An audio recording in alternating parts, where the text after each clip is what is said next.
Alright, let's try that. Hello, hello, hello. Everything's working. That's nice.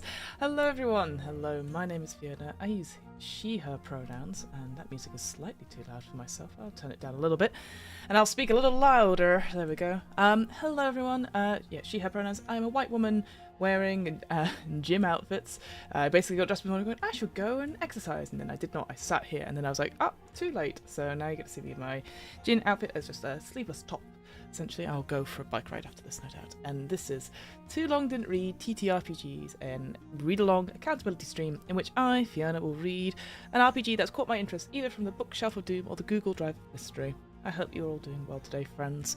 Yes, as I said, predictably, I wasn't here last week, as we predicted, but I am here today. But I do want to address something right at the top of the stream, if I may.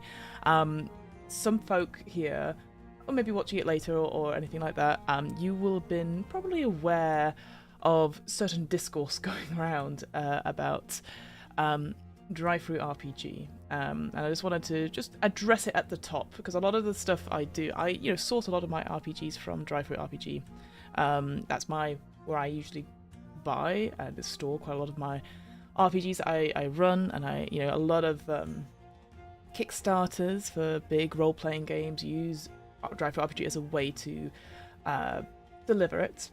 And there's been a bit of discourse recently due to basically an RPG called Rebel Scum came out many years ago, and there were some complaints about it because it is a political game, and there's a little sort of paragraph at the beginning. I won't go into much detail about the actual thing. You can read it for yourself over on Rascal. I highly recommend checking out that article. And drive-through RPG has made a response via their own blog, and it's not a very good response. I think I understand both points of view, but it's kind of bad when the company allows certain things to happen, and I would recommend people to go check it out. Again, it's one of those things you go, oh no, why?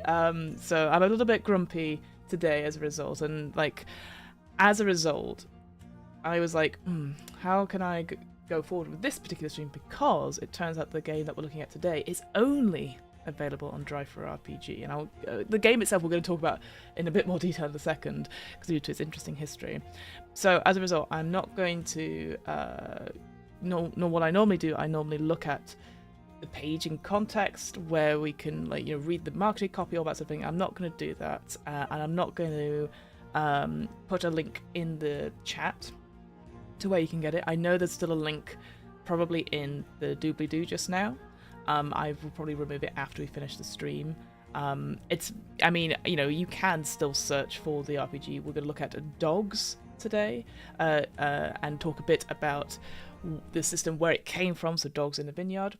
But I just wanted to highlight that at the top, that I wasn't going to necessarily for this stream, and probably for future streams until who knows when. I'm not going to drive traffic through to drive-through RPG, and maybe and take down my, because on my personal link I do have a wish list and stuff like that.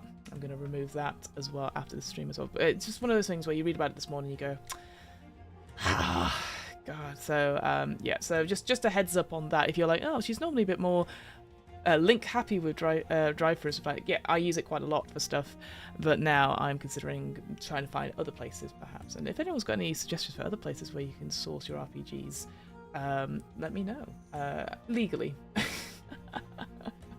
Anyway, I just mentioned that at the top of the stream. I try not to get too involved in discourse here, but it's been very interesting to read about, and I think it's something that's quite hot now, and it does impact me, and so I just wanted to let people know that before we dive into today. So today, friends, we are looking at an RPG. Let me get it up. Its full title is called Dice Pool and Morale Predicament, based on generic role-playing system. Yep, I know what you're thinking, but it's sort of like acrostic sort of word is dogs. Dogs is based on a RPG system originally published by Vincent Baker, who we know has written so many games and done a lot of stuff in the TTRPG sphere. And it came from primarily Dogs in the Vineyard, which was a game which I'm going to read out the Wikipedia article for this, because I think it's important to... I said this last stream, but I wanted to make sure I get it completely right, because I don't know much about it. Again, the way I get RPGs and decide which ones I'm going to read through is literally a random number generator. And I had this PDF for ages ago, Dogs in the Vineyard, and I was like, oh, this is great. And I tried to look up stuff about it in the last couple of weeks, and of course, naturally, it's not around. So let me read out the actual Wikipedia article about it. So, Dogs in the Vineyard is an independently published role-playing game that was published by Lumpy Games, possibly, in 2024, and it's loosely based on the history of Mormons. It is set in a West that never was, and loosely based on the Mormon state of, I want to say desert, but I know that Deseret in the pre-statehood of Utah. The players play gods or watchdogs, or dogs, who travel from town to town delivering mail, helping out the community, and enforcing judgments of the true faith of the King of Life. This may involve anything from delivering new interpretations to the town's steward to executing heretics. Dogs have the absolute authority within the faith, but not within the laws of the territorial authority, so their actions can lead to conflict with the government in the East. Now, this naturally is an interesting concept, right? That you're playing characters who are bringing and a part of a culture that's bringing it to other cultures. And it says here that D. Vincent Baker allowed the game to fall out of print due to his dissatisfaction with the setting and his belief that it promoted the history of colonization in the Americas. He has indicated that he wants to do maybe a new edition or a sequel that would give the system away from that sort of Mormon setting, but the work has not begun. It seemed like when I was looking at it, that sort of talk was happening in 2018, and nothing has happened since then. But what we're looking at today instead is that in 2019, Baker gave approval to a game designer called KN Obaugh to publish a setting-free version of the games, which is entitled Dogs, the Dice Pool and Morale Predicament-based generic role-playing system. Look, first of all, terrible title. Like, I no doubt we'll go into the dice mechanics and stuff, because the reason we're talking about it even now is because people talk about this game with such love. You go onto forums and they talk about how much they enjoyed the system and used it and hacked it for other things. That idea that you're going places and you are these people was very interesting. So to take it out of a real world setting and maybe putting your own fantasy spin on it. I saw people talking about it as using like maybe Jedi Knights and like Knights Errant to use that similar sort of thing. So there is quite a lot of love for the system.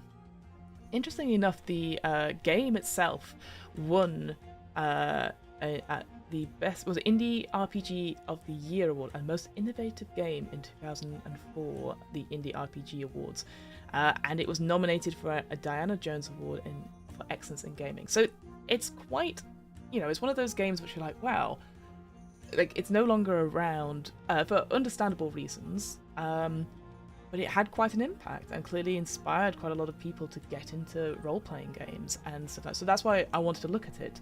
So yeah, as I said, we're going to look at the this sort of genre-less, setting-less sort of system. Colonization. That explains why it's a drive-through RPG exclusive.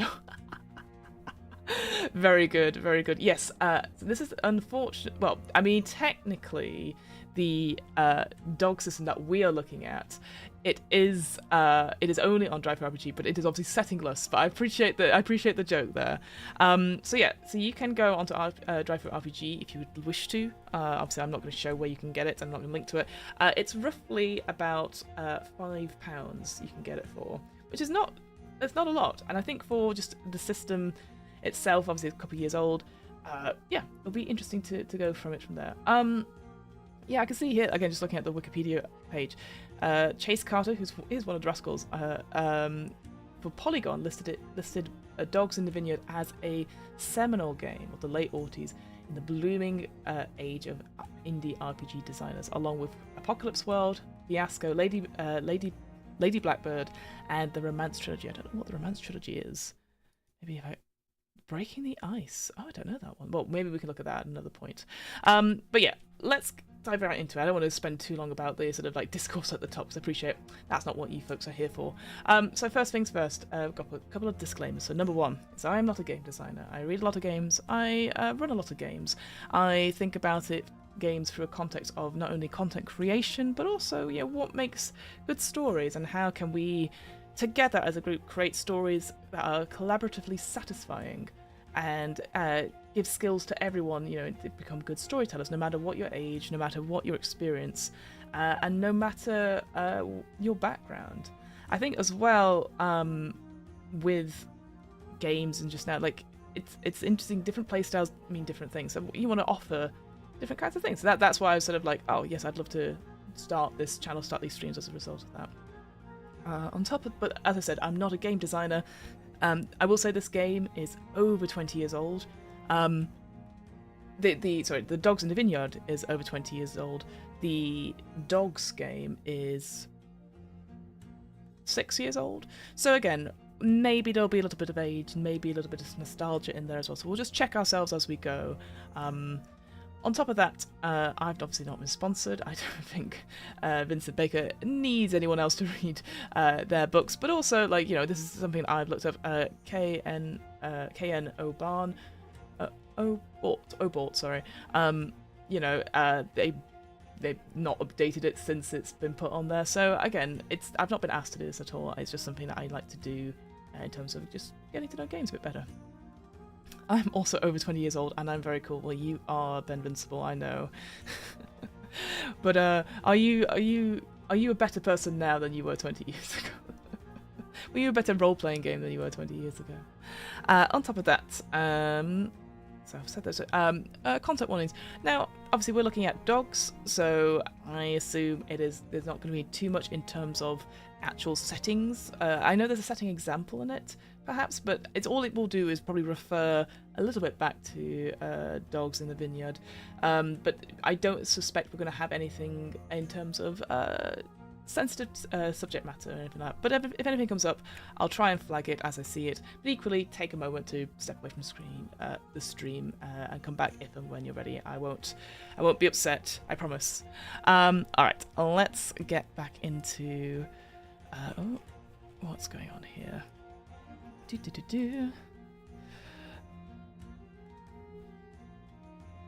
Right. Sorry, I was like, someone messaged me and I was like, okay, it was not important. Right, let me go to bring up my dog's form and then we'll go through it. So this is the PDF. It is roughly about 80 pages long. I'm going to address the fact that right now that it's not necessarily the most visually appealing document, and that's fine. I think for this particular game, actually, oh yeah, that's interesting. I think it's fine. It does the job, because clearly they were like, well, we really like the system. We don't have any money to make it anything other, and obviously we've got Vincent's blessing to do this, so let's just do it like this. And I think that obviously goes to the title of the dice pool and morale predicament-based generic role-playing system. It's just like, ugh. I don't know. I feel like I understand. I presume that you're playing these sort of characters that these sort of maybe authority figures in certain places that go and do stuff, and almost like in my head, like wandering, not mercenaries. That's not the word I'm thinking of, but just wandering people that do jobs, perhaps. So that's why I'm just there going, I guess, but also. Dreadful.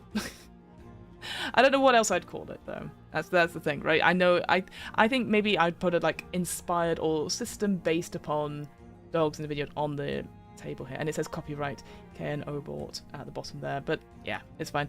Naturally, there is no alt text, which is fine. And then we'll go into the credits. Like I said, it's about 80 pages long. Again, we'll see how much of it we'll read, but yeah, we'll find out how it's interesting. So this system was developed out of Vincent Baker's. Oh my god, I can't even start. Vincent Baker's Dogs in the Vineyard, without which it would not exist. Thanks for giving me not only a new way to think about role-playing games, but also the knowledge that writing this as my own game was even a possibility. That's very sweet, isn't it? Design and layout to Megan Ellis. Very good. And then we've got some special thanks as well. And yes, I know there's a couple of people who've made character sheets as well. There was a actually, I wonder if I can find it still. Dogs in Vineyard itch. Because I do believe, like, you could. There it is. Let's see if I can put this up. Oh, this is when itch is also going to go down as well. This is the problem I've discovered, is that either Drive-Through RPG does something bad, or itch goes down. Okay, it's up. Let me see if I can get this up for folks to see. Where is my... There's my Chrome. Alright. So, oh, you can't see anything. Good job, me. So, yeah. So, what's interesting is that this particular person has made, like, player aids, settings, so, you know, rule summaries and stuff like that from the actual Dogs in the Vineyard. So you can go and check it out there as well. I'm not going to check out that, but, you know, you can find more rules, like the more sort of grounded rules through that sort of Dogs pool there, that Dogs RPG. So that's what we're looking at today. But I thought, oh, actually, I should mention this as well. And you can get this, again, for free. They won't ask for any money as well, which I think is pretty good as well. So if you want to contrast and compare, that's good. But yeah, it's going to be very, very minimal what you get out of this. And this is on, I'm going to say, miniverse.itch.io page. Jonathan Cormer there. Anyway, I just thought I'd mention that. Okie dokie. Right. That's before we get into the whole thing about it. Right,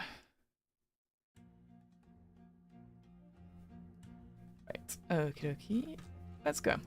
So, contents-wise, we have preface, we've got a character creation. Was that the preface I just did? No, it wasn't. Character creation, conflict, how to run a game of dogs, and an example. We're not going to look at the example, because that's probably, again, that's just a way to get into it. But we'll try and get through as much as we can. If the main rules are under 45 pages, that's not too bad at all. I quite appreciate that. Again, it looks like it's going to be incredibly simplistic in terms of layout, which is fine. Again, it's just trying to get that information out there. Maybe if there was going to be another edition, maybe there would be alt text, maybe there would be hyperlinks. I can see that there isn't currently for this one. Oh, there is imagery. I can tell I didn't look into it two-face. So it says the preface. Yeah, gosh, you can see the E already overlapping this image of looks like a person with their hands on their hips in thought on a green background of some sort. So let's take a drink and then let's get started. So, Dogs, or Dice Pool and Morale Predicament based generic role-playing system, is a collaborative storytelling game where you and a group of friends, or just acquaintances, sit down and investigate, fight, or otherwise work your way through interesting situations as well as moral and ethical conundrums. Okay, again, it's so interesting to think about taking a rule system and extracting it from a setting, rather than the other way around about having, like, trying to put a setting on top of a thing, because that is awful as a first line, right? Because that could, what does that tell you about that system? Like, compared to, say, I don't know, the, like, D100, is it just a Genesis system? No, that's the one with just weird dice, isn't it? You know what I mean? Like, I'm just like going like, okay, what is this? You know, what is this compared to the D20 system? You know, so I'm just already going like, ugh. I think I'm also hung up on the name as well. I think the name's still not good, so that's probably me being biased about that. So to break down the name, Dice Pool, the way that you figure out how successful you are when there's a chance of failing. You know what? I should zoom in a little bit, shouldn't I? That would make more sense. There we go. Wow. Oh god, that's a horrible font when you look it up close, don't you? There's a chance of failing regardless of the details, involving rolling polyhedral dice, so d4s, d6, d8s, and d10s mostly, but some games might include d12s too. And adding the results, usually the physical dice themselves, I recommend having a lot of dice handy, to a pool of dice that you bid from. Adding the results to a pool of dice that you bid from. What are you talking about? Everyone's dice pool, including the NPCs controlled by the GM, should be visible to everyone else. Okay, so interesting. So it feels like it has to be an in-person game. Moral predicaments. The kind of games that Dogs is designed for involve the players not only being able to blunder ahead with no consequences, using their abilities at full strength every time. The players end up being forced to make decisions about how much force they should use and whether it's more important that they win or that they not break the law, in brackets whatever that means in your game. It works best when there's a mystery to solve, conflicts to mediate, or some other situations that necessitates care. Generic, dogs as a setting, and in brackets and tone, agnostic, which means that it's quite easy to play in a light-hearted / funny martial arts game set in a fantastical version of modern day country, as it is to play religious inquisitors in a grim, dark game set in a distant, nihilistic future. Because everyone not only describes their actions but however they want to, but writes down their character's abilities in their own words as well, dogs is only really tied to the principles above. And even then, you can still perfectly enjoy a game that isn't. Those are just what it is designed for. Okay. And in role-playing systems, so Dogs is a role-playing game. If you haven't played any or many other role-playing games, you can play. All you have to do is decide what your character does and says, and then communicate that to everyone else. You can do it in first or third person. In brackets, every person and group has a different style. As into or out of your character as you like. The important thing to consider is that role-playing games are collaborative. Your character will not be able to dictate the whole game, but must work together with the other player characters and the GM to figure out what happens next. Okay, it's a little bit overwrought, isn't it? I'm not too sure about. I think this dice pool system sounds interesting. Add the results to a pool of dice that you bid from. Interesting. Okay. And then we go on to the character creation straight away. Nice. Sorry, something else has come up. Character creation. Every character in Dogs is a member of some kind of team, usually with some kind of authority depending on your setting. You may be one magician in a powerful coven where everyone has a magical speciality, or you may be a member of a monastic tradition where each of you is armed with a laser sword. Despite a few small tweaks, character creation is the same regardless of setting. Feels like I'm just thinking of Fate here. That is just like the same rule system, but you can put different things on it. But Fate feels very different to me because obviously it talks about those aspects straight away. So during your first session, preferably with all the other players and the GM present, everyone makes their characters together. At this point, you should already know the basic details of the setting, so the characters you create will fit into the world. The steps for character creation are choosing your background and your focus, assign dice to your stats, traits, relationships, and powers, decide on your character's starting equipment, and undergo a training conflict. Ooh, training conflict, okay. I'll say as well that it is written with one big column as well, which I do prefer big columns, one big column rather than multiple columns, because I just find I hate so many columns because it just means I reread the same page all over again. So background and focuses. So the background options are balanced, specialized, and rocky. The focus options are trained, connected, and spiritual. Your character's background represents your character's history, whilst their focus represents what they care about. Trained characters have more and better traits. Connected characters are the best at relationships. And spiritual characters have the most powers. Ooh, tag yourself. Together, they determine what dice you get to assign for each portion of your character sheet. Because of how conflicts work, you don't have any pure numbers on your sheet. Every part of your character sheet that can affect gameplay is measured in amounts of dice, which you roll when you can justify their use in a conflict. Okay, straightforward enough. Ah, I see. I can see something that's happening down there. Balanced. Characters with a balanced background are well-rounded, well-prepared, and tend to have pasts that don't contain too much excitement or trauma. They don't like training, but the training is not necessarily the most important thing to them. Balanced characters are ready for anything, and bad at very few things. Regardless of which focus you choose, a character with a balanced background gets 18d6 worth of stat dice. Divide them however you like amongst your stats.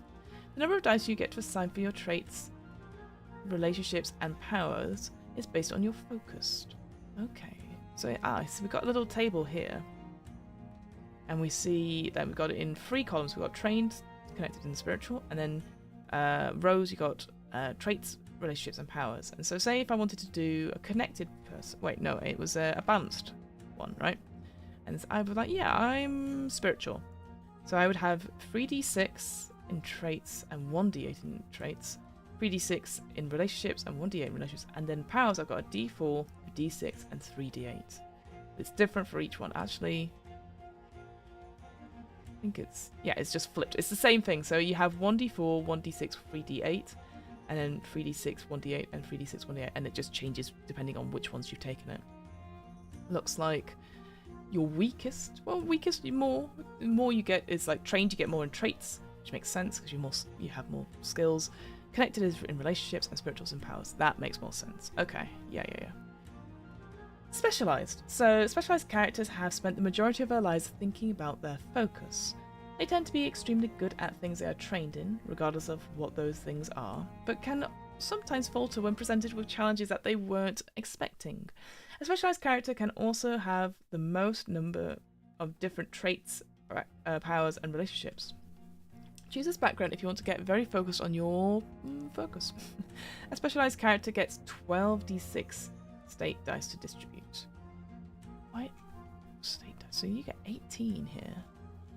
The number of dice you get assigned are the following. So what do we have here? So again, you get trained, connected, and spiritual as your focus. That's right, isn't it? That's what they're called. Yes, focus options. So here, you still keep the 3d6 and 1d8 for the other slots, but then for the trained, you get, 1d4, 3d6, 2d8, 3d10, and that, that's for trained, that's in traits, connected, that's in relationships, and in spiritual, that's in powers. Interesting. Just trying to 1, 2, 6. Where did I get the 13d6 stat die? 1, 2, 3, 4, 5, 6, 7, 8, 9, 10, 11, 12. No, that's not right. I'm just trying to work out what you need this table, right? Am I just being silly? Oh, unless it's like 1, 2, 3, 4, 5, 6, 7, 8, 9, 10. No, that doesn't make sense either. Where do we get 13 from? I guess it's 1, 2, 3, 4, 5, 6, 7, 8, 9, 10, 11, 12, 13, 14, 15, 16. 2. No, I don't know where. I'm trying to work out where you get 13d6 from. It doesn't seem connected to any of those things, or at least not easily. Weird. And then you have Rocky. A character with a Rocky background has some issues in the past. They might have been kicked out of former communities, or might have been betrayed or grievously injured, in brackets physical or otherwise. Since they have the most d4s, as well as the most spread out d4s, they're also more likely to suffer consequences. Play a character with a Rocky background if you want to be someone who is rising above their past. A character with a Rocky background gets 15d6 stat dice to distribute. Have the most d4s, but the most spread out d4s, so you can see them spread out here. The number of dice you get to assign for traits, relationships, and powers is based on the focus, so again, it's slightly different again. So we have, it's gone from before, it was like 3d6 and 1d8 for specialized and balanced, but here it's now 1d4, 2d6, 2d8 as a sort of the one of the options. And then your focused option is always 2d4, 2d6, and 2d10. Still have no idea. But I mean, like, fine. Oh, we've got an example as well. So I'm going to read out this example because it might be interesting. So for an upcoming game where players are resident assistants at a magical boarding school. God, it's always magical boarding schools.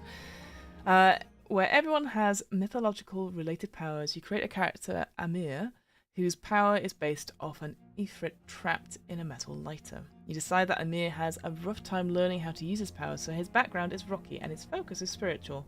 So according to the table, Amir will have 15d6 worth of stats.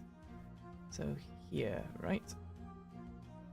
So 1d4, 2d6, 2d8 in traits, 1d4, 2d6, 2d8 in relationships, and then 2d4, 2d6, and 2d10 worth in powers.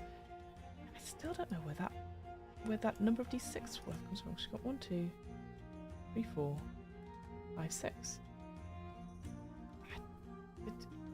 What? Who knows?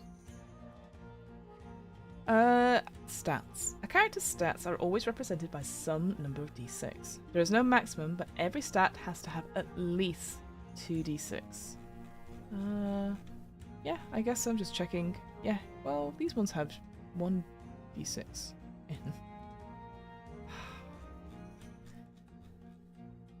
Maybe. It's different. Those are just assigning things. Okay, I've got that. Yeah. A character's stat is always... Yeah, I've done that. So there's 4 stats in dogs. We have body, mind, soul, and spirit. Body represents a character's physical strength/size, health, agility, gracefulness, and or toughness. Mind represents a character's intelligence, cleverness, wit, acuity, attention to detail, and or learnedness. Soul represents a character's charisma, empathy, force of personality, attractiveness, charm, compassion, and or courage. And then spirit represents a character's willpower, determination to succeed, aggressiveness, and or tenacity. And there's another play example we won't go into too much here. Unless maybe tell us a little bit more.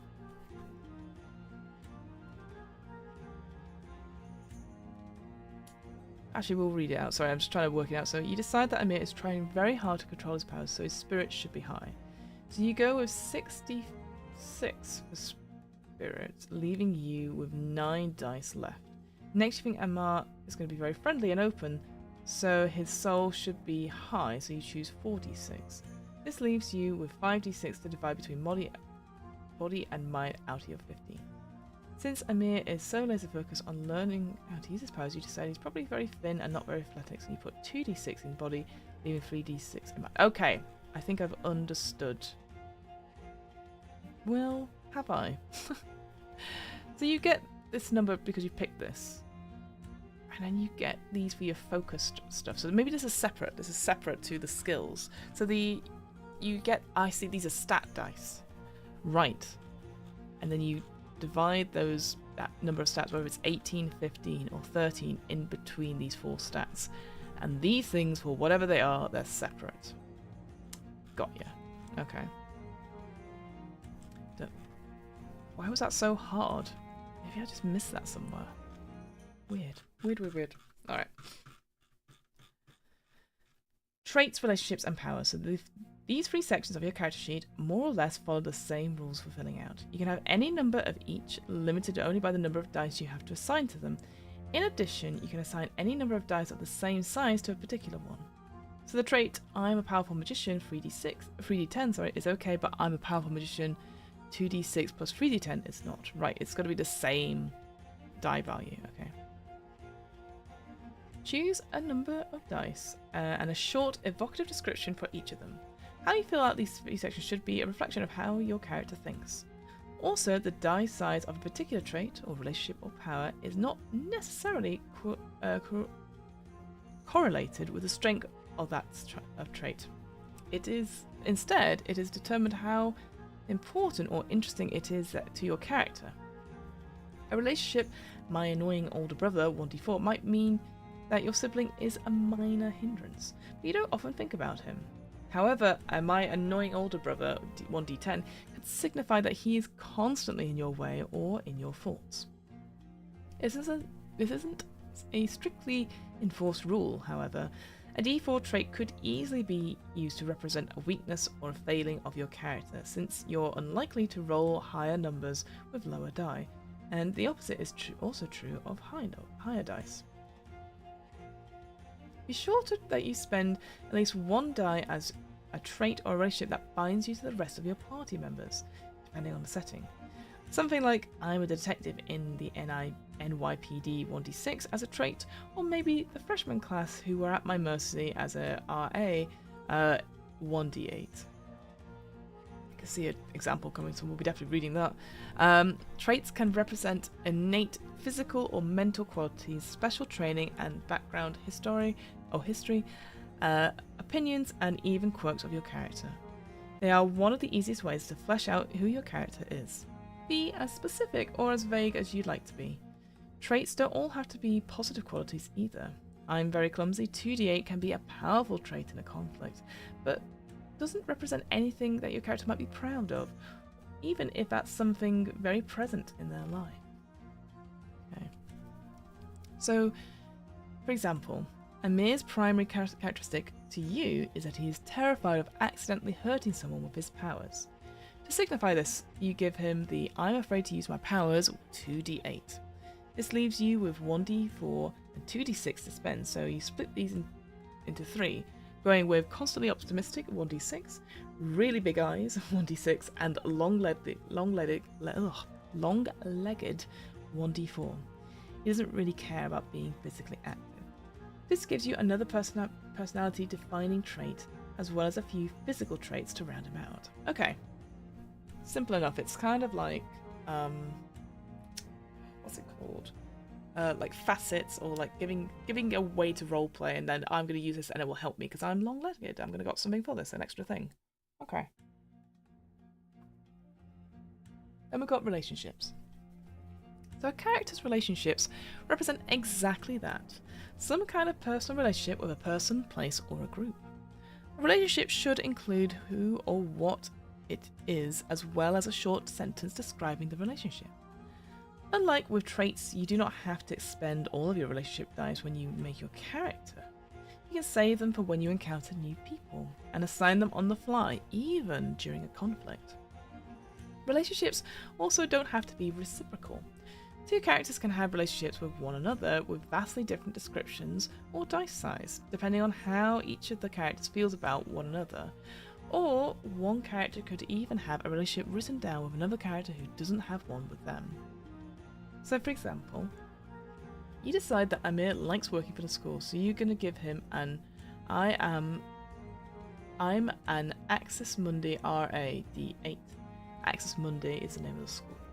You figure he's nice, but maybe not super outgoing, so you want to save most of the rest of your relationship dice. But you might want to give him a best friend amongst the other players. Another player is making a character whose powers are based on storytelling, and you like that. So you write down Kwame, he's so funny, but he never tells the truth, 1d6. And then you can record a 1d4, 1d8, 1d6, and 1d8 as your remaining dice on your character sheet, so that you might assign them later. Okay, I like that. I think that's pretty straightforward. I think that's pretty good. Yeah, very cool. And then we have powers. Powers are the portion of your character sheet that is the most dependent on the setting. In a world where there's no magic or anything, simply split your dice for your powers between your relationship and your traits. The default is a d6 plus all your other 8s that would go to powers go to relationships, with the remaining dice going to traits. And ask your GM about the exact split. Like traits, you should usually use up all your dice for powers, but some settings may allow for spontaneously learning new techniques during conflicts and outside of growth, so ask your GM first. Powers should be the most descriptive and the least up to interpretation part of your character. You should more or less clearly define with the GM what each of your powers represents you being capable of doing. So Amir's main power is the ability to create fire, and he's got a lot of raw power doing so. So write down pyrokinesis.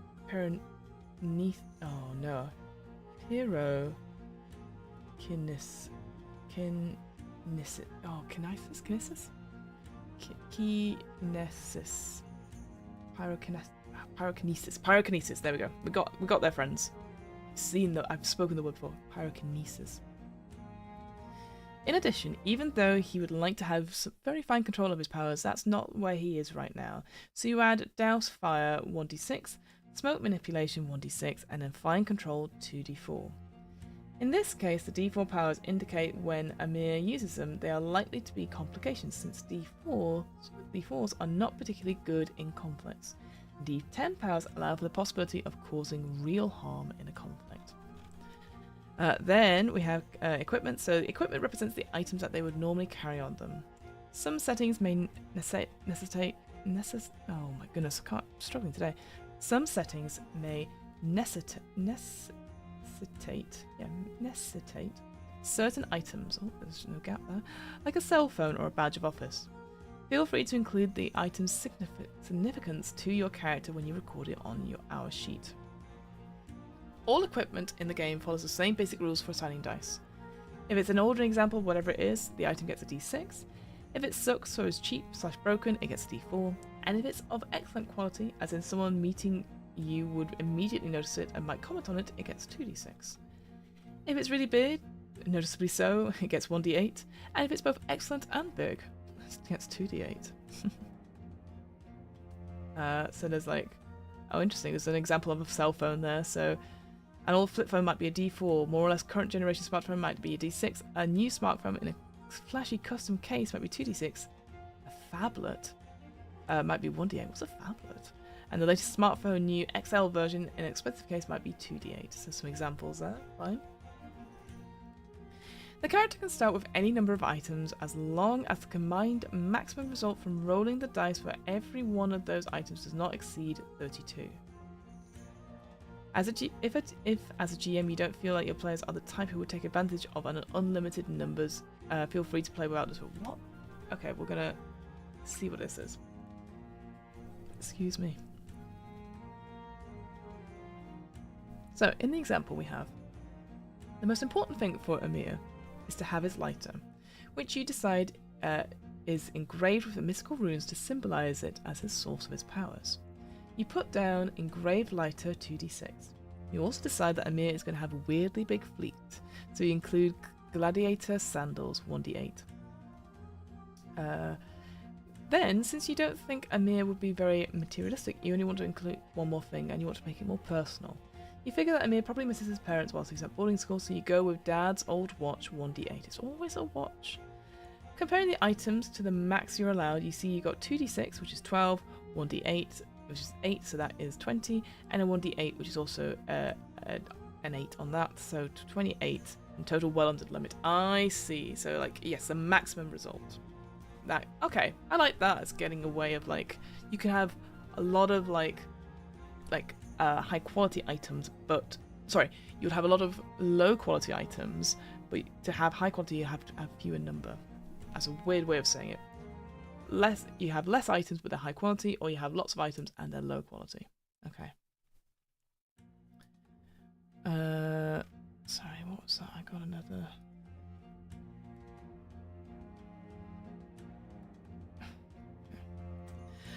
Training conflict. The final step in character creation is to undergo your first conflict. The training conflict serves as a part tutorial, part introduction to the setting of the game world, and depending on what the GM has in store, can be either individual, with everyone having their own personal conflict in small groups, or as one big team. Just like any conflict, the GM decides the stakes, but particularly if the training conflict involves smaller numbers of characters, so only you or one other player. Well, we've just talked about that. Feel free to recommend what you hope your characters accomplish during their training. A training conflict, more so than any other type of conflict, can have murky sides. The character always represents themselves, but the opposition can represent time, external or internal pressure, groups of people, environmental effects, etc. Regardless of the type of conflict, the GM controls whatever happens to represent the other side. The GM rolls 4d6, 4d10 per participating player, and there is no escalation allowed on the part of the opposition. Otherwise, this conflict follows all the normal rules for conflict, including consequences. Okay, well, let's talk about this straight away. What does that mean? Clearly, this is a part where it will come later, and we'd figure out like what a conflict is and what the rules are, but that's not helpful. I still don't know what the main mechanic is in terms of just dice pools and points, so yeah, we'll find out. So after the conflict, Win or lose, each participating character gets to add a new trait at 1d6 to represent what happened and what they learned during as a result of the conflict. So, since Samir is going to be one of the 6 brand new RAs, the GM has decided that the training conflict is going to represent how each of the characters responds and adapts to the problems coming their way during their first month or so of the year. The stakes being whether or not the characters can juggle their academics, social lives, and responsibilities. During the conflict, you decide that Amir's strategy is to get to know all the new kids and to be as approachable and visible as possible. The characters all win the conflict, and afterwards, you write down the trait, I recognize all the kids in my house, D6. Imagine if you say, there's a small child here, it's not mine, to indicate what Amir has learnt.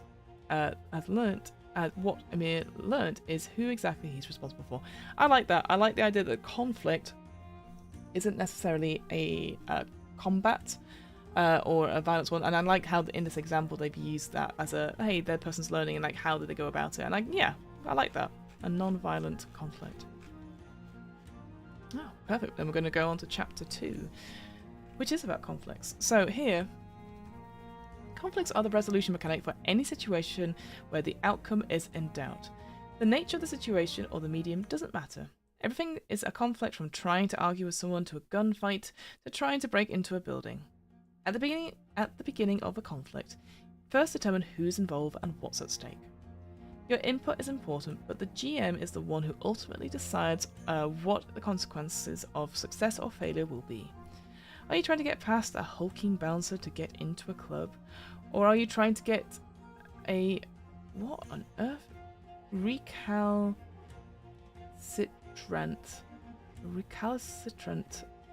witness to tell you what they saw. I'm guessing maybe reluctant is what they wanted to say here. I've never heard that. I'm going to look back. Is that an actual word? It is a word. Recalcitrant. Yeah, recalcitrant. Having an obstinately uncooperative attitude towards authority or discipline. There you go. New word learnt today, friends. It means like uncooperatively. Yeah, uncooperative. Yeah, I know. I'd never seen that word before. That's really interesting. Sorry. Oh, my phone just went off. I just want to check. I've not missed something.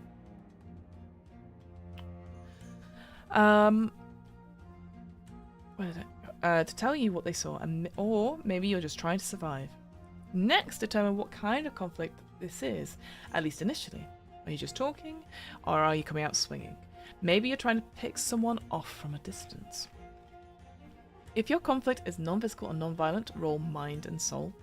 If your conflict is physical and non-violent, roll body and soul. If your conflict is physical and violent, roll body and spirit. If your conflict is violent but at a distance, roll mind and spirit. And finally, as well as most rarely, if your conflict is violent and based entirely via powers with no physical component, whatever that means for your setting, roll soul and spirit. Okay, so it's combining traits together. So we've got, what's it, 1, 2, 3, 4, and then the elusive 5th one that might come up. Once you've rolled your stats, add together the results of your dice pool, and also roll any traits, relationships, or powers or equipment you might feel immediately apply to the situation. Don't worry about rolling everything that might be relevant to you. You will have some time to do that later. The final step of beginning a conflict is to determine who acts first.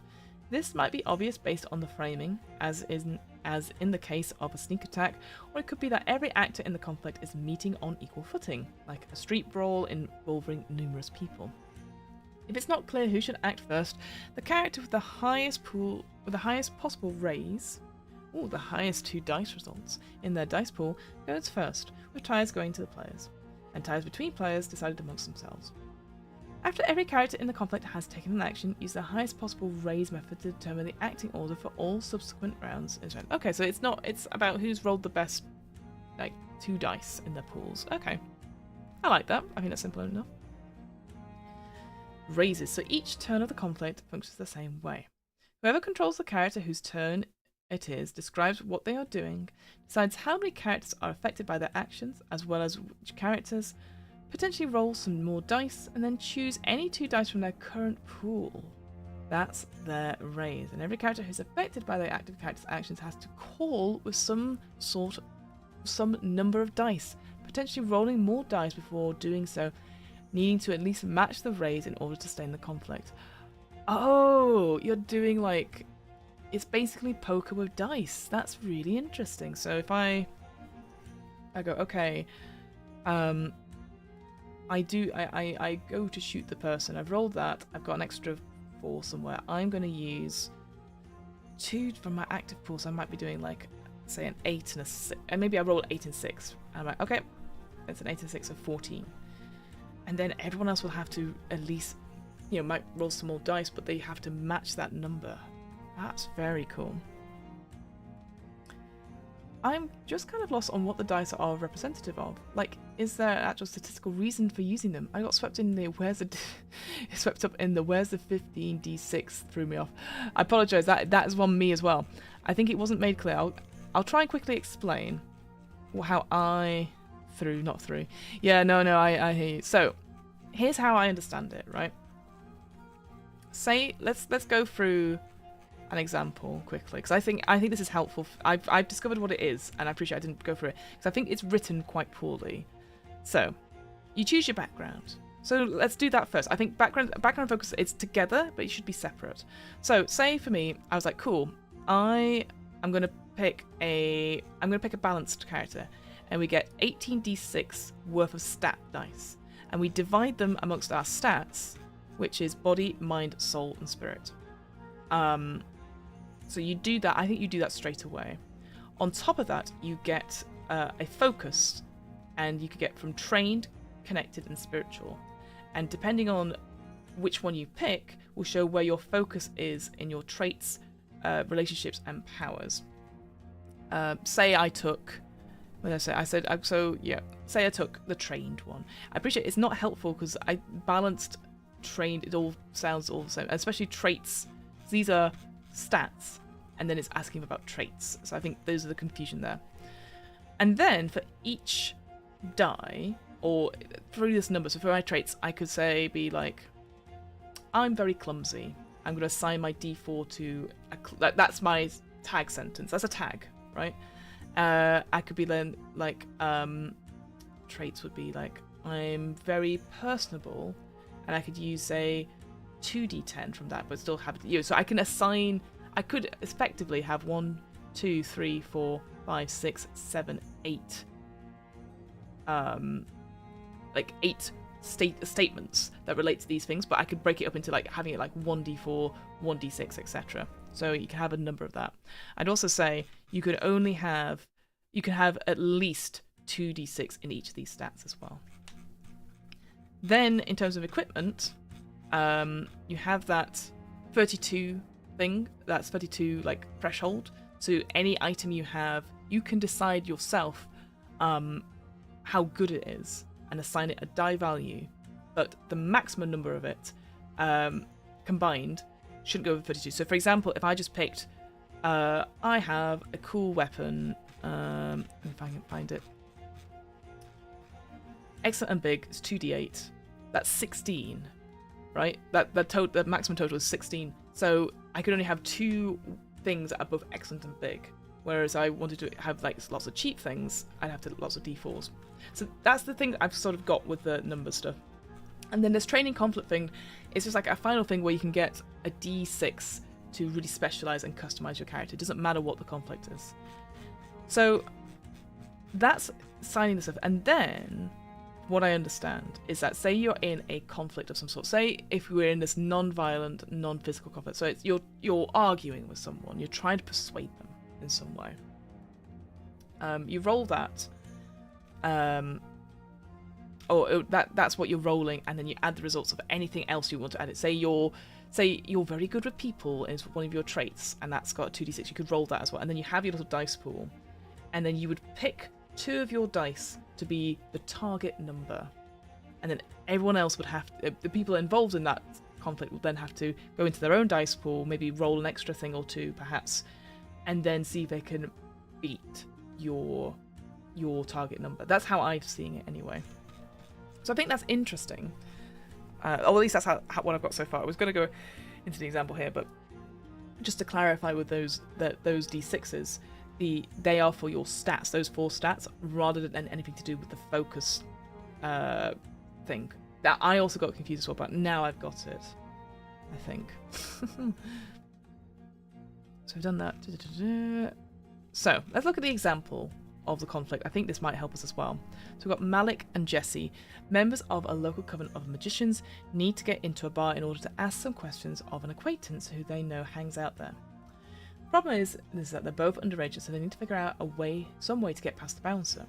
Malik decides that he's going to talk his way in. So the stakes of this conflict are whether or not the two of them are allowed inside by the bouncer. They're just talking, so everyone rolls their mind plus soul and adds it to their dice pool. Malik has the trait Smooth Talker D8, so he also rolls that to start with. Since he's going to walk right up to the bouncer, he gets to act first. Jesse rolls very poorly and ends up with 1, 1, 2, 3, and 2 for 5 dice as her highest raise. And the bouncer got 3. Oh, her 5. Wait. Hang on. Got 3. Wait, what's that? Oh, I see. 2, 5, 5. So the bouncer's turn will be after Malik's, but before hers. What? 5 dice? Oh, I guess. Oh, I think I understand. So yeah, you're adding the top 2, and that is your initiative. So 5 would be her top one, and he got 3, 2, 5, 5, and 5. So the bouncer's turn will be after Malik's, but before hers, since his 2 highest dice were 2 5s for a 10 total. Right, sorry, I got that. So I was just like 3. I didn't realise I was on a different line. Okay. So far, so good. Calling with 1 die is a counter, which allows a character to then use a die to raise on their next turn, letting them use the same die twice. Calling with 2 dice is a block or a dodge which negates the effect of the raise of the acting character. And calling with 3 or more dice is a hit, which has no immediate effects but the results in the character rolling consequence dice once the conflict is finished. When you get hit, note how many dice you use as well as a consequence dice type based on the raise. Oh, we'll look at the example, don't panic everyone. So D4 for non-physical, non-violent, D6 for physical, non-violent, D8 for physical and violent, and D10 for violent and deadly action. Okay, so Malik's dice pool, after it's been rolled, is 3, 4, 6, 5, 5, and 4. So his top 2 there will be a 5, so it'll be 11 total. He decides that his opening action is to smile nonchalantly and ask how the bouncer's night is going. Raising with a 6 and a 4. So he gets to choose which dice. So it's got a 10. So the bouncer has to call a 10. So above, his dice pool was 3, 2, 3, 5, 5. He uses 2 of his 5s, which is a block and dodge. Okay. He holds out his hand and bluntly asks to see Malik's ID, ending Malik's turn. It's then the bouncer's turn. He turns to Jesse and adds yours too, raising with a 3, 3. Both Malik and Jesse have to call here because he's addressing both of them. Malik calls with his 4 and 7 and reaches into his pocket as if to pull out his wallet. Jesse, however, has a much worse dice pool and has to use 3, 2, and 1 here, taking a hit. So it doesn't get a 7. Oh no, she does. Oh, 6. He just gets the 6. She stammers out nervously, oh, of course, and unconvincingly pats her pocket while staring down at the ground. Jessie marks 3d4 in the consequence section of her character sheet. Okay, because we've got 3 dice. Because she used 3 dice for her call, and they are all just talking. Interesting. Yes, and they're all just talking there. Okay. So far, so good. I think we're getting it. It feels like a game we'd have to play and work this out together. It feels like it. Maybe it should be smoother. Definitely doesn't feel like an actual play currently. Then the next character in the acting order takes their turn. At any point during the conflict, at the end of a turn or after a raise has been made, another character can join in, the same way that other characters did when the conflict started, but that character does not get a turn in the current round. At the start of the next round, they act in turn order based on the highest possible raise. At any time you would raise or call, you can roll more dice from your character sheet. If it is a trait, relationship, power, or item, you can roll its dice to see if you can justify its use. Anything that seems like a stretch is judged by the table. If the other players think it makes sense, you can roll it. Otherwise, you are out of luck. So in the example, instead of being hit, Jessie remembers that she has a quality fake ID 2d6, oh isn't that convenient, as her item on her character sheet, so she rolls its dice getting a 5 and a 6. As her call, she confidently pulls out and extends it just using the 6, which is a counter. Now it goes to her turn. Her action is to look down at her nose at the bouncer and sneer, "Now are you done harassing us?" Where she raises by reusing the 6 and adding a 2. Why does she reuse a 6? I guess because you're starting? No. Anytime you would... I don't know why you would reuse that 6. Like, do you not take the dice pool out? Surely. Like the dice added pool once you've used it. As a character can also help another character on a raise or a call by donating 1 dice from their pool, following the same rules as rolling more dice from their character sheet and needing to justify it in the narrative of the conflict. However, a character that does this can only use 1 die for their next raise. A character can only help once per round. But alternatively, you can de-escalate. Oh, you can escalate. Escalation or de-escalation involves moving one type of conflict to another. If you're unable to talk your way past the bouncer, try and dart around it by escalating from non-physical to physical, rolling your body, just like with the other parts of your sheet. Each stat can only be rolled once per conflict, so if you start conflict with mind and plus soul, this escalation would allow you to roll body, even though non-physical, non-violent conflict uses body and soul. Or, if talking down the guy with the gun doesn't work, you can go and attack him in order to wrestle or wrest the gun away from him and escalate from non-physical non-violent to physical and violent by rolling your body and spirit. Alternatively, in a street fight, if you're fighting your opponent to a standstill, you can de-escalate from physical to violent to non-physical, non-violent, ooh, mistake there, to try and talk them down, rolling violence. Okay, so escalation, so you would maybe roll more dice depending on where you're going from. I get that. I just wish you know what, I think maybe we need some diagrams here just to help out, because it feels like a lot of text. And thankfully the play examples are helping. So the bouncer does not have dice in his pool to call Jesse's 8, and he thinks these kids seem suspicious, but he doesn't really want to let them inside. He's going to escalate to physical but non-violent and interpose himself so that they can't get through. Because he's already rolled his soul, he only gets to add his body. He rolls 46, which gets 6, 5, 2, 2, making his pool 6, 5, 2, 2, and 2. Because he's already used it. So I see now. So when you've used it, you take them out of the pool, which totally makes sense to me. It also feels like these combats were quite short and quick to resolve once you've got the numbers down. Because Malik doesn't want to cause any trouble yet and still has a 5-5 in his pool, he chooses not to escalate here, and for now, Jesse will follow his lead. Winning or losing a conflict. So, a conflict ends when one side has no more characters who remain in the conflict. There are 2 main ways for characters to drop out of conflicts. One, at any time during conflict, a character can fold. In addition, if a character ever goes down to 1 die in their pool on their turn, i.e. not enough to make a raise, or they cannot call a raise that is directed at them, that character cannot come up with any more dice to roll. That character cannot come up with any more dice to roll, then they drop out of the conflict. I see. Hello Nathan, flashbacks to learning the system and being baffled definitely work better after playing a couple. Great way to show escalation of conflict, very tense. Yeah, I agree. I think like it's written incredibly like densely. I think we weren't helped by that character creation being a little bit all over the place. I think a bit of another read through, and definitely these examples for once. Like I said, I tend not to read through these examples normally, but I'm like, oh, this makes a lot more sense with the examples. So let's talk about this one. So the next round begins.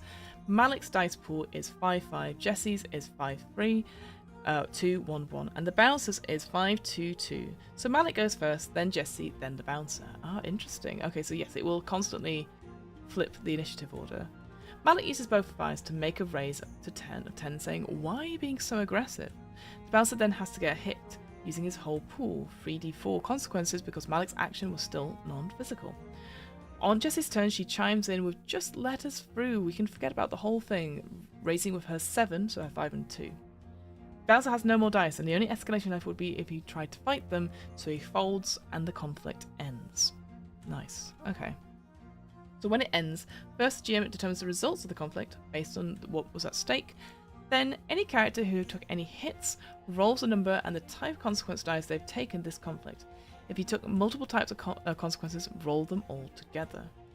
If you rolled any ones on your consequence dice, you get to choose one item from the growth table. Then take the 2 highest results of your consequence die. That's your consequence score, and compare the score on the table to determine the results. In this way, consequences are both damage and experience mechanic for dogs. Interesting. So here we have growth is add 1 die to any stat, trait, relationship or power, increase the die size of any trait, relationship, power or by 1 step, create a d6 trait, relationship or power, gain a new item, or lose a friendship but keep its dice. Oh, interesting, so you can like change it for another person. Okay, that's quite cool. And then consequence score. So a 2 to 7 is that you choose one item from the short consequence list for your next conflict. So we've got some there. Ooh, go off by yourself. You skip the next conflict as in you can't participate, or you're sulking or reflecting. And then for the next conflict, so I presume these are temporary, where you remove a die from a non 1d4 stat, trait, relationship or power, lower the die size of any trait, relationship or power by 1d4. Ah, there you go. And then 8 to 11, this changes permanence, where you take one from the long-term consequence list. Okay, and then 12 to 16, choose an item from the long-term list and you're injured. Roll your body, and if your 3 highest dice meet or exceed your consequence score, you recover without medical attention, otherwise you become badly injured. Ooh, 17 to 19, you choose one from this list, the long-term consequence list, and you're severely injured. Without immediate medical attention, you will die. And then 20 is that you just die, either immediately or after an appropriate death scene.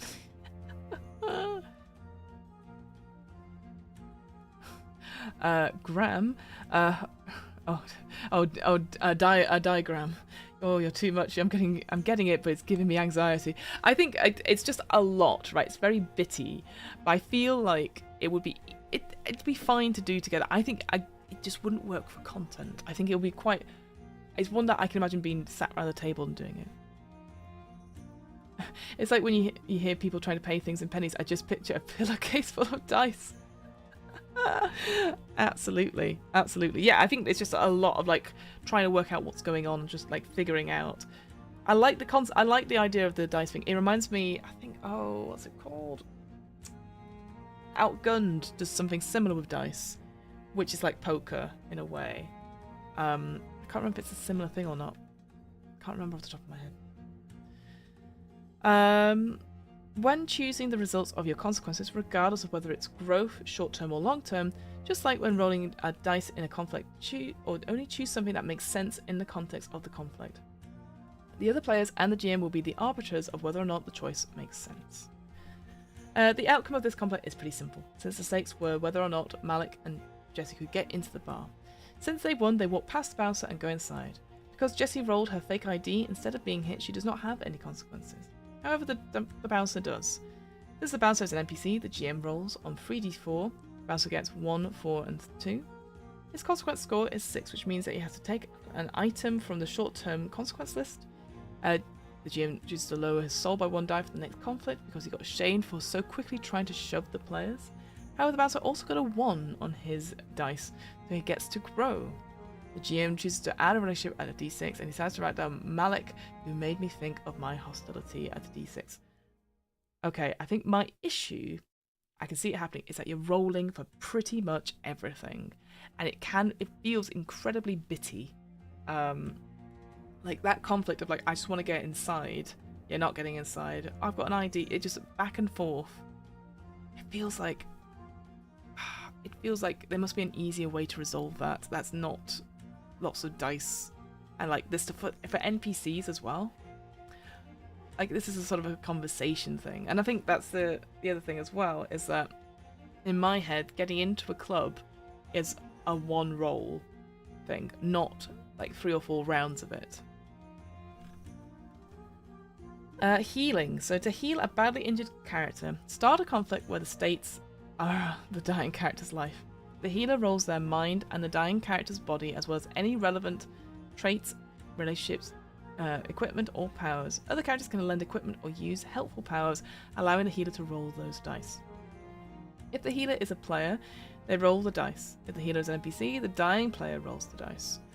To represent the other side of the conflict, the GM re-rolls all of the character's consequent dice and adding a number of extra d6 to match the total number of stat dice the healer has rolled.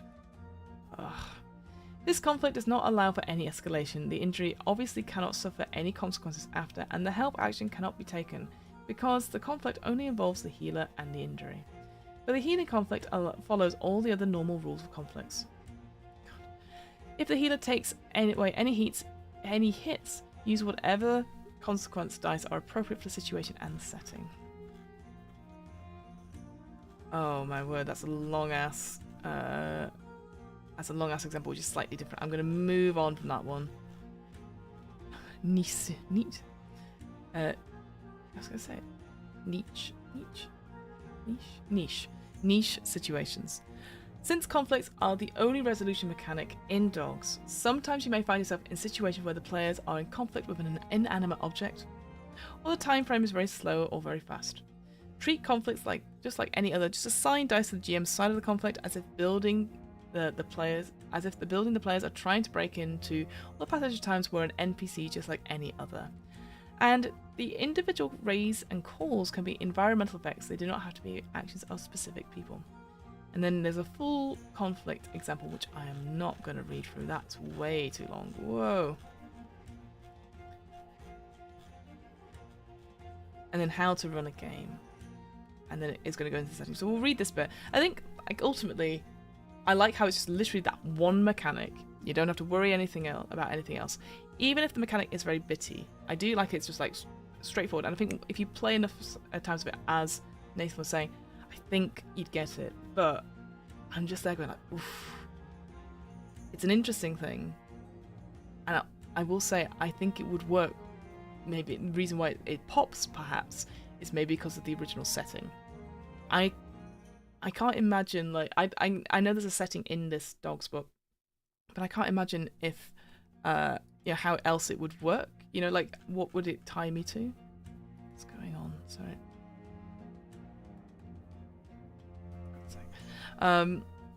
So I think that is interesting. I think character creation is interesting.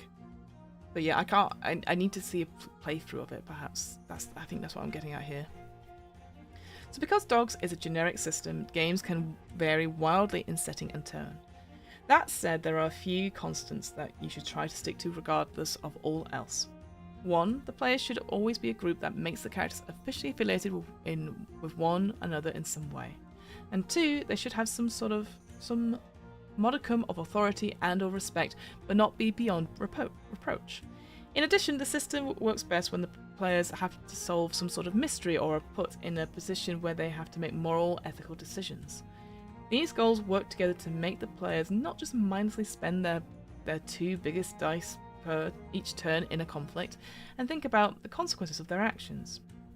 As long as you stick to those goals, make your game as dramatic or comedic as you want and set it in any world. The fact that the character abilities are all written in, combined with the nature of being able to describe your character's actions however you like, means that dogs will work for just about any setting you can think of. The setting itself. So one of the first things you need to decide when running a game of dogs is, what will the setting be like? Who are the players? Do they exist in a hierarchy of some kind, or do they operate independently? Do the characters in this setting have powers of some kind? If so, what kind of powers? What kind of story are you trying to tell? The nice thing about dogs being a generic system is that it can accommodate games of almost all... The nice thing about dogs being a generic system is that it can accommodate games of almost any kind. And if the system as is doesn't accomplish what you want it to do, there are many ways that you can tweak it to fit into your setting and game. Here are some common setting specific rules. It's only got one mechanic. Can you imagine that? We're just going to change that mechanic. You're like, then you're not playing dogs. So each character has to have a certain piece of equipment or multiple pieces of equipment to start with, such as a cell phone, a particular article of clothing, or a uniform, or transportation of some kind. That's one thing you can do. Each character has to have a speciality that they choose during character creation that limits what kind of powers they can use, like an element or a school of magic or similar. Your setting has no supernatural elements, or at least the player characters do not have access to these supernatural elements. So the characters cannot have a spiritual focus, and the power dice your players will get instead added to their relationships and or trait dice.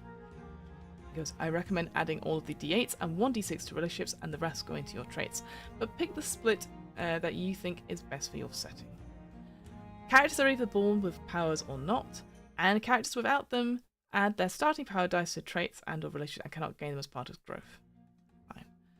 Characters can only access their powers during certain specific conditions, like only at night, or when they are physically wounded, or when you perform a ritual with a certain object. Using powers comes with some kind of drawback, such as increasing consequence dice size or even causing a character to automatically take consequences. Alternatively, non-mechanical things such as causing them to become very tired or causing physical harm as a side effect. Fine. Straightforward so far. And here are some variant rules that you might also use. Some consequence dice goes up to d12s for situations that cause you to be more vulnerable to taking damage. Or, for that matter, trait relationship power dice that goes up to d12s, representing extremely powerful or dangerous side effects. Consumable items that you erase from your character sheet after using. I think that's a good one. Items tied to powers in some way that allow you to increase their dice past a d8. Player characters can have a pool of unused power dice, just like relationships, and learn new powers in the middle of conflicts and or powers that can be erased like relationships and can add back to your pool to spend on new powers as a choice for growth. Alternatively, powers are hard to learn and you can't add them as a result of growth except by special training that takes up in-game time. And then finally, extra effects based on your powers, reducing the number of dice that you get to spend on them or not, such as re-rolling dice at the start of a conflict or outside of conflict, like codifying increases to your speed or range. And then it goes into an example settings there, which again I'm not going to read, because then it's just going to go into the stuff with NPCs here. And we've got how to create NPCs. Oh god, you can roll for it and get a stat array. Fine. What the heck? That's how you would write down their stuff, I guess. Groups. Yeah, you can tell I've kind of lost interest at this point. How to be effective GM. We don't need to read about that really. I think we've got enough. Sorry, I'm just scooting through. Oh, it's 45, wasn't it? 45, an example of play. Fine. Alright, team. Let's chat about this. It looks like the GM section is quite short, which is fine. We don't need to. Let's think about it. What do we think of dogs? So, dice pool and morale predicament-based generic role-playing system. Look, I like the idea of it, like... I like the idea of, like, planning a little bit more.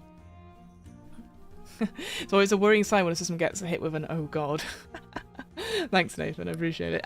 Yeah, what do we think? I think it's fine. I bet if I was playing this in person with friends, not for content, I think I would enjoy like going, okay, I can do this, and like taking my time to go over that main dice mechanic. I like the fact it's one dice mechanic. I think it could be quite interesting. Just don't see how you can create a good narrative story that's immersive without breaking it. And I think maybe that's the biggest hit.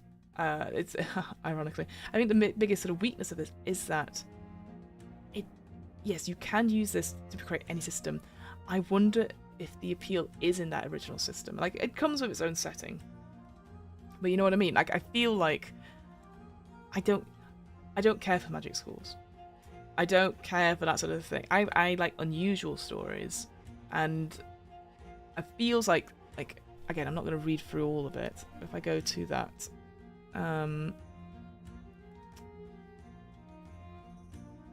dimension is full of pure energy.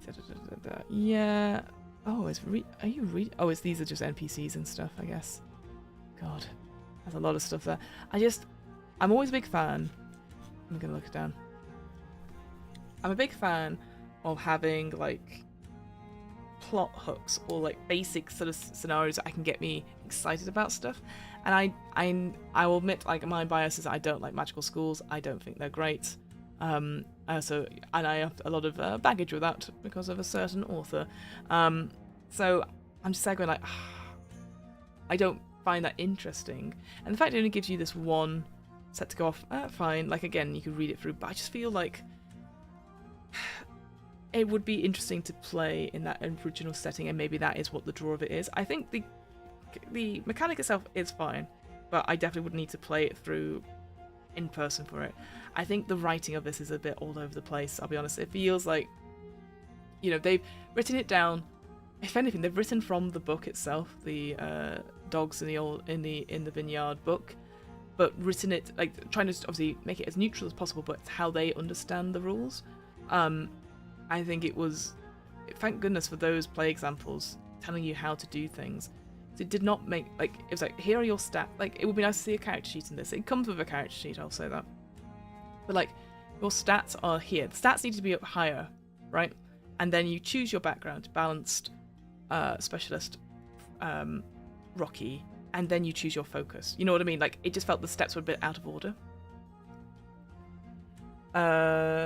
The original setting is good, but I know Vincent Baker has highlighted some reasons he doesn't want to promote it more. Exactly. I appreciate, Nathan, you might not have been here at the beginning. We had a quick chat about it, and I totally agree with why he does not want to promote it anymore.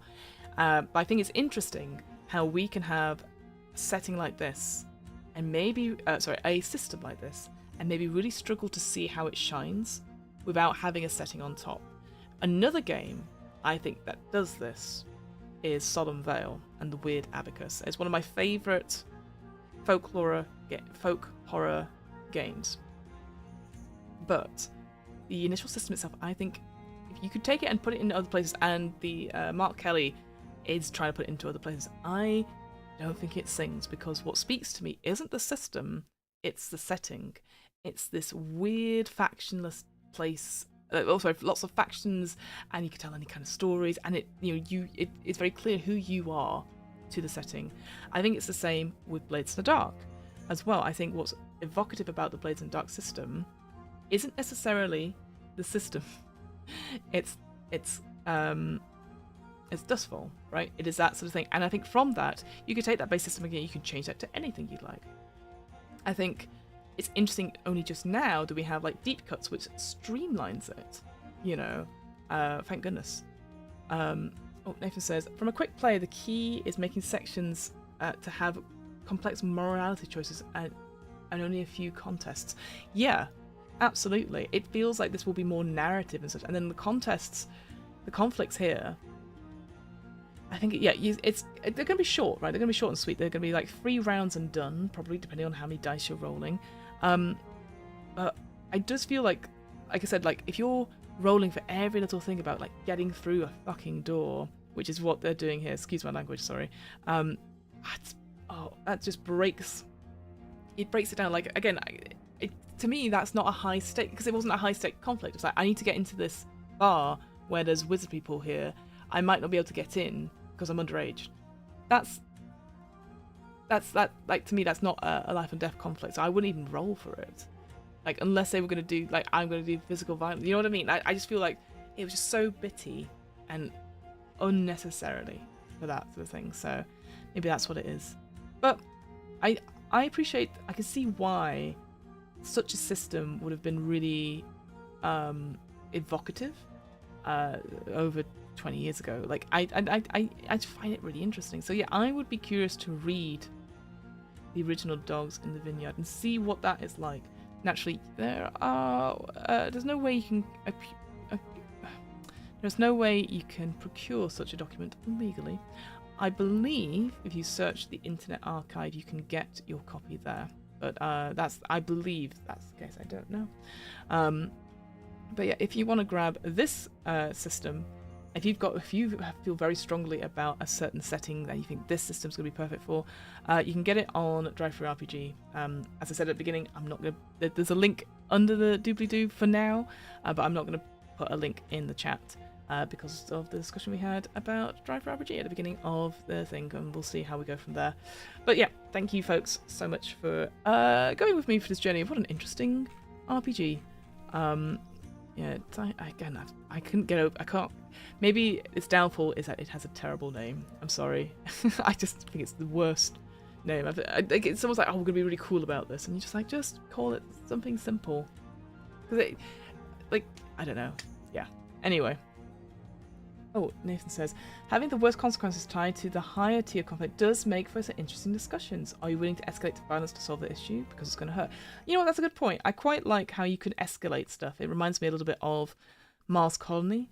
And that's something you would do. You would risk a worse consequence, but get more dice into the pool. So I do agree with that. I think that's quite an interesting way of discussing stuff.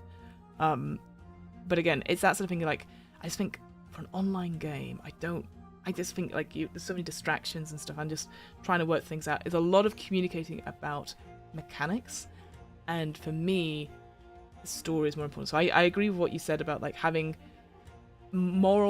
complex moral choices and then only having one or two conflicts and see how that goes. So yeah, no, but I appreciate that it's interesting. I don't know anyone who had played it, so I appreciate. All right, big Fiona face. Okay, friends, thank you so much. If you've enjoyed this, please come check out What Am I Rolling? I will absolutely plug that for sure. We do RPG systems and interviews with game designers. We've also got the DM's Book Club as well. You go check out the DM's Book Club, which is both podcasts are great. I think I do a good job on them, and you find out more like interviews with game designers and just why I'm passionate about these things and why I think we should be playing more games. Not just for enjoyment, but I think they make you become better people. It certainly has helped me a lot when I'm doing improv. It helps me solve problems in a way and let me think about things laterally as well as sort of like critically. So yeah, go check that out. Oh, and Nightbot has also done the Ko-Fi coffee as well. Thank you, Nightbot. The other thing to say, normally I'd be rushing off. Well, not normally. We were going to have an RP Geek stream tonight of Call of Cthulhu. Unfortunately, that has been postponed. We have an illness with one of the casts, and obviously we're like, well, we can't do it without all of us. So hopefully we'll be back for that one soon, because obviously we all really enjoy Call of Cthulhu. But I would recommend go and check out the RP Geeks. Anyway, come and check out Urchins. It's just RP Geeks. Please come and check out Urchins. We've had such a good time recently with our Kids on Bikes system. That's what Urchins is. And obviously that's where I did Blades in the Dark. We're on the YouTubes, which you can find there, but we're also on podcasts as well. So yeah, please come check those out. What we're doing next week. Excuse me. We are... Let me find my thing. Fun stream to watch you decipher a dry rule set more of a you perspective than getting caught up in the smoke and mirrors of other TTRPGs. Yeah, well, that's very kind. Like, again, I'm just... Because I can see its value to it. But, yeah, I mean, I could talk about other RPGs for ages, as you know. And especially with what's going on just now. Oh, yeah, I was going to say that. Event is finished. So, friends, next week, on the 9th of July, Wednesday, 9th of July at 11 a.m. Central Time, 5 p.m. BST, we are looking at Wreck This Deck, which is going to be a dark urban fantasy game of solo journaling, demon summoning, and deck crafting. Summon and bind demons into your demon deck. Deface cards as you go. Demon summoning is dangerous and you're bound to get into some sticky situations as you play, but it's nothing you can't handle, right? Interesting. Becky Anderson, who has written Bite Marks, and I've got the book, was it the Lovecraft-esque system over there? I can't remember. It's the Black Armada, there you go, not Free Sales, Black Armada games as well. So this is one of their earliest games. I remember it like being quite, people are talking about it quite a lot. So yeah, be interested to try that out. Not try that out, but read it through next week. And then after that, Wednesday 16th, we've got Don't Rest Your Head, which is been on for that. And then we've got Doom Song at the end of the month. Oh, exciting. Excited to hear what you think about Wreck This Deck. It's a fun read. Yes, I people tell me like, oh, you'll be right up your street. So I'm looking forward to it. Again, it's that sort of thing where it's always been on my list, but I do have a thing. I know this is going to sound really silly. I hate wrecking and destroying decks of cards. Or marking them in some way, because I feel that's like a violation. I will say this: I've got plenty of decks of cards, of like playing cards, and I feel so bad, like breaking them because I'm like, oh, someone else could have had this. So yeah, so we're done for the rest of the month in terms of Too Long Didn't Read RPGs. But of course, as always, if you want to check, you want to come and chat to us about some other Too Long Didn't Reads we can put in the list, check out the Discord. We'd love to have you there as well. Right, friends, I'm going to go off and get some lunch, and then I'm finally going to go for my bike ride and get outside. Oh, but yeah, keep safe where you are. Hope you're doing okay. Oh, there is another Quinn's Quest out, so if you want to watch something else over lunch, I'd recommend watching that. It's on Mythic Bastionland. Interesting. I'll be honest, I've read the preview of Mythic Bastionland a little while ago, and I thought it was fine. But it looks like Quinn's Quest really enjoyed it. So yeah, I'd go check out. I like Quinn's Quest stuff. So yeah, new season of Quinn's Quest, so go check that out over lunch.